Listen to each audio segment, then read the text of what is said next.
Hi, welcome to Unpack. I'm Ryan McCachran, and I'm joined by Professor Donjel, and this week we're going to talk about social media activism. So one of the first things that I kind of want to look at is social media has changed the way that people connect a lot, and whether that's via Instagram, Twitter, or X now, things like that. But what is one of the ways that you've seen most significant that's transformed activism? That's most transformed activism. I think the best way to put it when we're talking about social media and technology is that in some ways we've already had friction. What's happened is that it's made it more extreme. Like when you have a right and left opinions, when you put them online, it's like it can highlight even more of those distinctions, and it removes the emotional empathy of, like, if you're at a family gathering, you might yell at each other, but you may not, but you might be really mean to each other online. So I think it removes some of those barriers that we might have in place that are natural, so that we're a little bit more harsh with each other. But yeah, we're stating opinions, so I think we're learning online, but and I think we're supporting things that are important, but there's also more division because we're being a little more extreme with each other. I think that's probably one of the biggest things in the way we're communicating online that I think factors into everything happening right now. Most definitely. And even with that, how have you seen that translate into real world change? For example, one of the things is we've seen online campaigns drawing millions, depending on, I mean, one of the most recent ones kind of is with the California wildfires, seeing people either giving donations or support to that, or even going out there. So really, even in different areas, how have you seen that work? Yeah. You might call it a global network, right? It's just an international and national network. So what it has done is more people are informed on issues they may not have been aware of in the past. So in that way, you do have more of a chance to see more people engaged or giving online who may not, if they're not engaged with the news or other sources, actually kind of hear about because their influencer or a friend has been talking about that. So I think there is more giving that can happen. It's the same way even if you're taking care of someone, if someone has a plea because they're having negative thoughts, considering suicide, they found that people that are focused or that are very active online are usually first responders to those pleas, and they can make a real change with someone that's having some really dark thoughts. So in the same way, I think those that are really active online, it is allowing them to push money towards causes that in a very powerful, impactful way in some ways. So like that may not be everyone, but for a certain group, it is a way to allocate and concentrate resources to where things matter. Yeah. Have you had any personal experiences with online and how that has shaped anything around your lives or your family's lives or even colleagues at SLU? Interesting. Yeah, somewhat.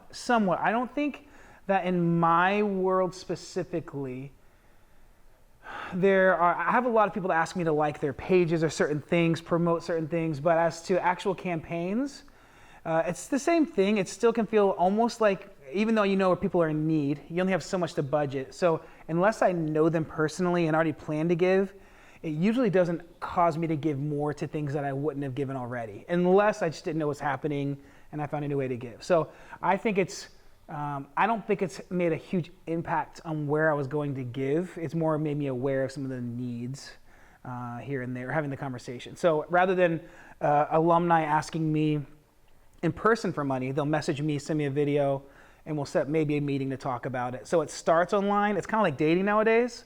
It starts digitally and then becomes personal a lot of the times. Like it's like there's another step where you get to meet people and hear things that are going on, but I'm not sure it always translate into giving until there's a personal relationship there. Most definitely.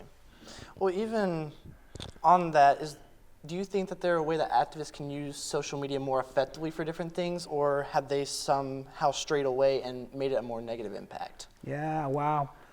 Oh man, as Christians at a Christian university, I mean as a pastor, God's the only one to judge on that, right? So I think one of the things that happens online is at some point people that are really involved can become very disillusioned with the system. It's like there's an algorithm. If you do the algorithm well, you can get a lot of likes and views. Like you can get a lot of following, and that can concentrate resources to things that matter, but you might just be playing an algorithm game to try and get popularity or money. And at some point, some people are like, does this really matter or not? And I think there's a good question in that. Sometimes it doesn't mean that it can't be really helpful, Other times, I think there's times where someone's like, look at the impact I made. I had this many views on this video or this many likes.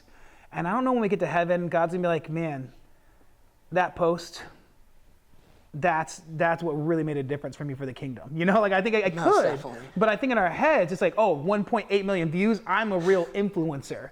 And we don't say this, but like, look at the impact. So we don't say God's gonna be so proud of me, but it's like in our heads, this is real impact. And I think there's gonna be some people that are really shocked by some of the things they thought they were making a huge impact doing, that they got views or likes, but it really wasn't the kind of kingdom impact that God talks about.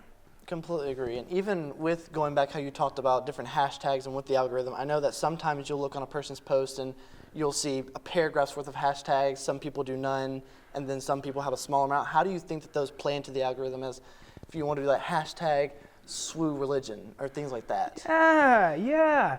I think the boundary is, for me, someone that does want to be engaged online and offline is this. Like, there's been certain people that have kind of been like hypocritical. You can be a double agent. You can live one life and not another. You don't want to be posting online things that you're not doing that you don't post ever. Like if everything you're doing is for the crowd and the audience and it's not who you are behind the scenes, that's going to get sniffed out sooner or later. And if not in this lifetime, for sure before God. But I think we have to be careful that we're not doing things for the audience, for the following, for the camera that don't match our lives, because at some point Jesus pretty much just calls people hypocrites. So like there is a sense that we could be doing a lot of impact out here and say, look at how much money, God, I made or gave. But he's like, yeah, but that wasn't actually your heart. Your heart was not to do that in private, whether people saw it or not. It was to do it for the praise and the influence and popularity. And some people, they got their praise. They got everything they wanted on earth, but it's not eternal. No, it's definitely not even going up with them at all. One of the things that I did have on that was sometimes people can say, like with like fact checkers and things, of saying, well, this says that it's not right, this says that it is right. How would you go to, I guess you could say, like looking at critics head on and saying, okay, well, this may be false to you, but I think that this is true, and good and bad on that side? Yeah. So I hear that. Clarify that a little bit more for me. So you're saying, we're hitting it straight on. What do you mean by good and bad? Like, this is a good cause to give to, bad cause? What are you thinking about that, Ryan?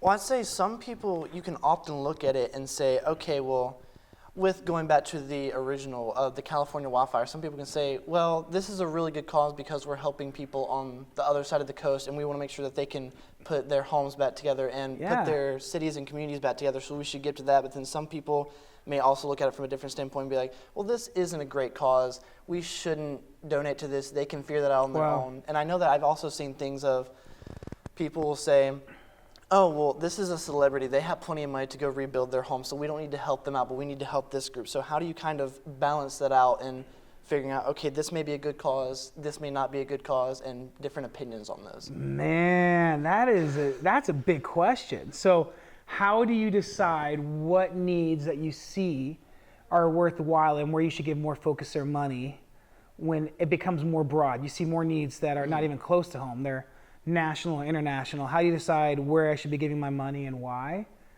That's like adulting level 1000 right there. You know, that's like next level question. So I think there could be so many answers with different people as to how they would do that.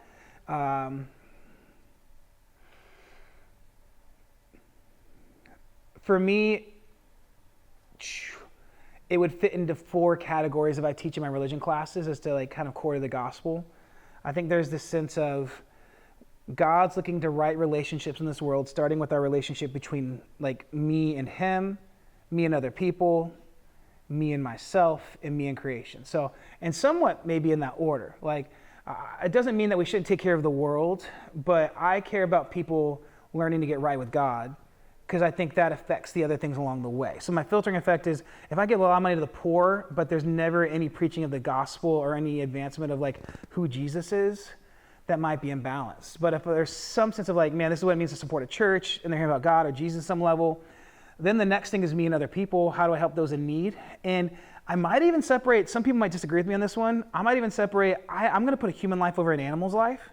I think sometimes we can get like so empathetic towards animals that we want to give a lot of money towards animals. And this is just personal. I'm not saying everyone, but it's like we'll take better care of our pets, our dogs, and our cats than a homeless person. And they have different choices, addictions, but it's like I'm putting a lot of money here and no money towards humans that are down and out. And if we're not careful, we might be prioritizing animals over humans that need help. So for me, actually, how we help humans is a big deal. Third is our own health, physical, spiritual, mental. And then the fourth is also like animals and creation, the world around us. So those are 4 different categories. And I probably actually somewhat, you might put yourself, depending on the order, but those are kind of 4 different categories that I'm kind of thinking through as I'm trying to give. Most definitely. Well, I know overall that's definitely been an eye-opener for me, definitely looking at different sides of it. So I appreciate that. And Yeah. also, we hope that you guys enjoyed this episode of Unpacked. Thank you, Don Joe, for coming on here. Hey, appreciate Very much it. appreciate it. And we will see you next week for another episode.